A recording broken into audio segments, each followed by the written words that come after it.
ég lendi í þessu sjálfur sko, ég lendi í líkamsárás Já. og og eftir það sko þá var maður alltaf svo óöruggur sko og var alltaf lítið í kringu sig og þá var maður að bera með sér vopn sko Já. til þess að bara einhvern veginn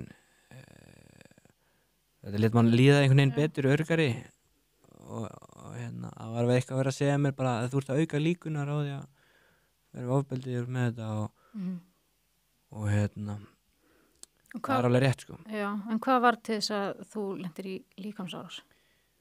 Þetta var eitthvað með einhver stelpa þetta var mjög skrítið sko. Bara eitthvað... Þetta var eitthvað svona hópur, eitthvað svona gengi sem að eitthvað plataði mig einhvern veginn þetta var út af einhverju stelpu. Já, þetta var eitthvað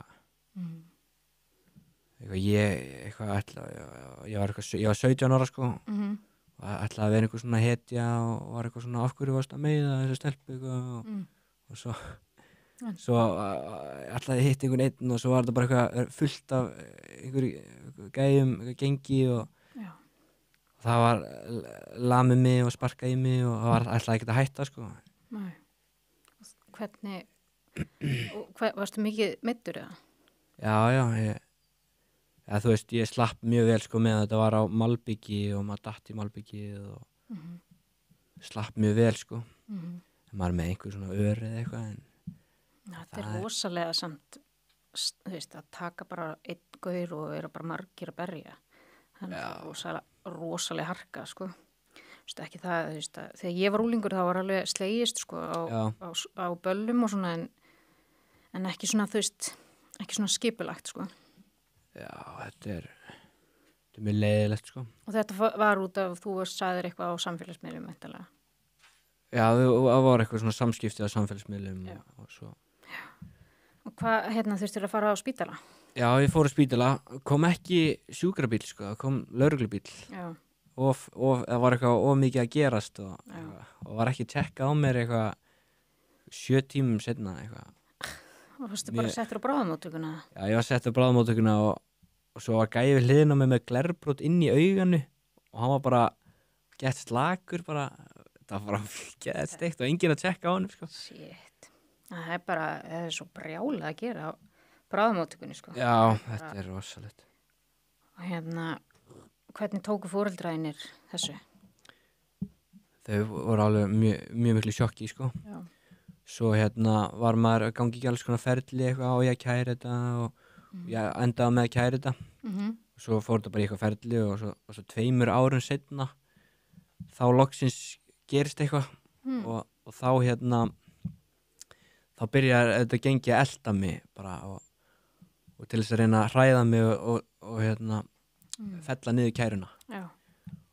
Og það var algjört helviti sko, þessir 3 mánuðir að gangi gegnum það sko. Shit. Bara öll fjölskylda mín bara í stressi og... Já, eðlilega. Og bara, þú veist, tók þetta 2 ár bara að fara af stað í kerfinu. Já. Kærður þetta og það voru 2 ár þangað til að gerast eitthvað.